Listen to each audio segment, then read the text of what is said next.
Hi and welcome back to the channel. I've been making pretty good progress on the car recently. I've managed to get it started, which is a major step forward. But then, frustratingly, I found that there was a leak in the radiator, which means I've had to take the thing off again. Which, in you're doing a project like this, it's not always nice to see you make progress. But there you go, these things happen. So I've taken the radiator out, and now today I'm going to have a go at repairing it.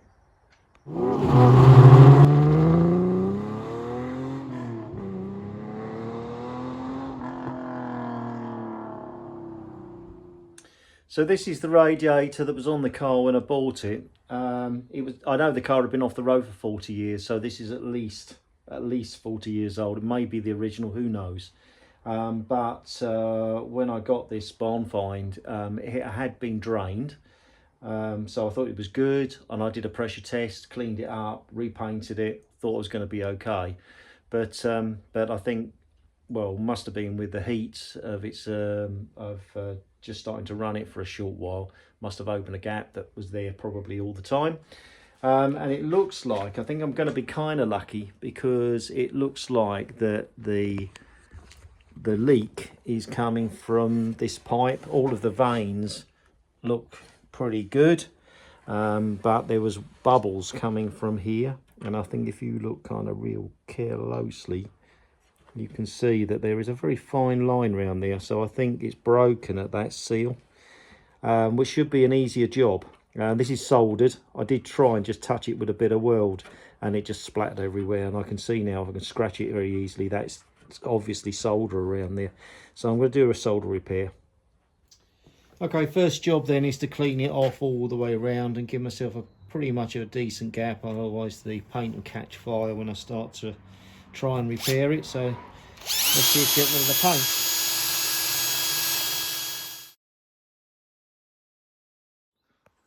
Okay, well that's cleaned up okay. You can kind of see the line a lot better now. Oops, we could do to put my hand there. There you go. So that's what I'm going to work on. I've kind of loosely secured it so it's in a better position. Hopefully the solder will run better in this orientation, and not too dissimilar to domestic plumbing. So I've got a little blowtorch, I've got flux and some solder. So flux first, get in plenty of flux in there. Same rules apply as well. So I need to try and only melt the solder in this area, because if I start to get it too hot down in the veins, then all I'm going to do is make a mess and make more holes. So I can try and confine it to this kind of area, although it's quite a lump of what looks like brass. I think both these fittings are brass, so this will need warming through for sure before I can get this properly hot enough to solder. Plenty of solder on, and just make sure that, plenty of flux on, and make sure there's plenty of flux on there while I'm soldering, so that it flows nicely. So let's give it a go. Right, let's get a bit of paste on.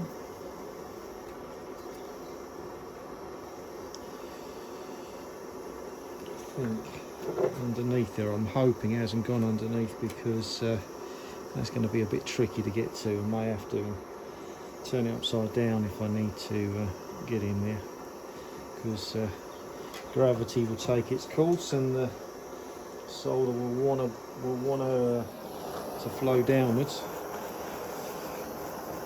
I'm not real doing all of this off, but let's get some warmth into it first generally. Hopefully I won't get a fire. Maybe I've not taken the paint back enough, but we'll see. We'll see.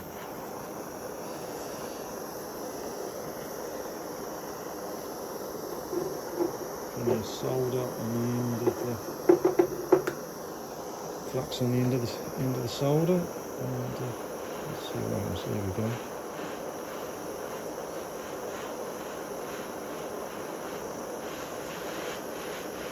Yeah, here it goes. You can smell it. Not too much here, not too much. The idea is to put it on, not to let it run all the way through.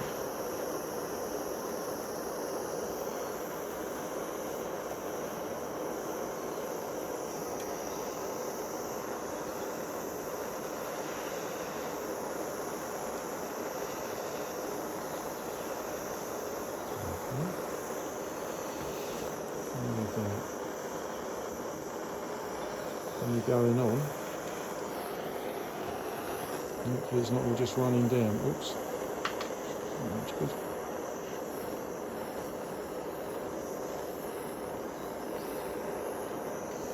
I'd usually use something like a moleskin or something, but I can't actually find any, which is a pain. And I'll smooth it off afterwards, but it's more for the aesthetics, I think, than the function. Ooh, ooh. Put more flux.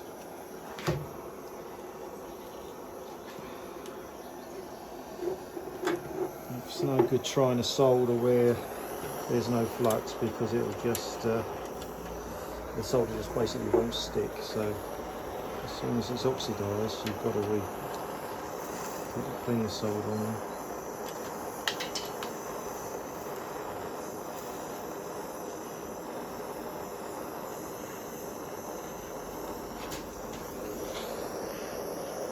That's gone nice, that's gone right there, that's good.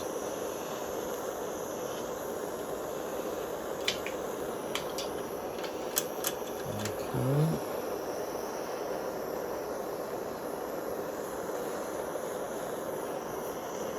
Right, stop while you're ahead. Let's, let me just have a look on the other side.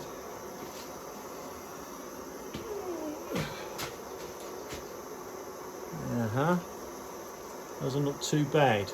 Those are not too bad. Let me give that a little bit of a clean up. I might have another go, spin it up the other side.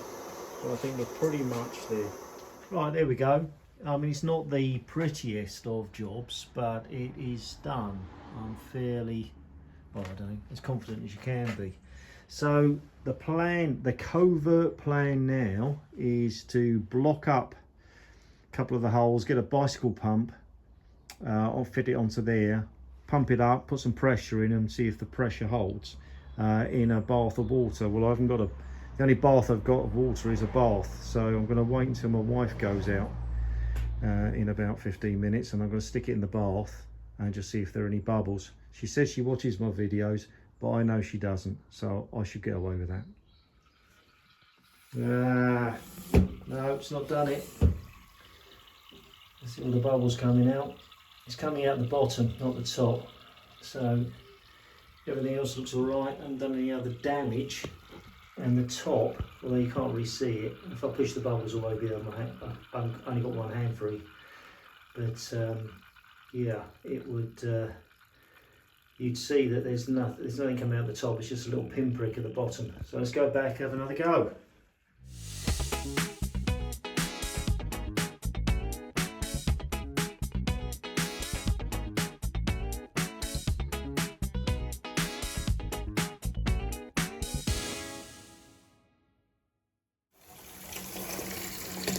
There we go.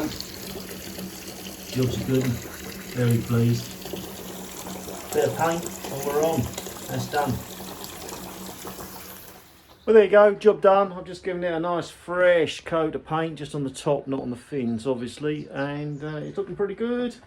That'll do. As soon as that's dried off, that'll be back in the car. Next job, I think, will be the floors. So if you're following the channel, just give you a heads up. Or if you're working on the wooden floors next, but we'll see how we get on with that. Hope you enjoyed the video. If you did, please give me a like. And if you haven't subscribed, please do so. And I'll catch you next time. Cheers. Bye bye.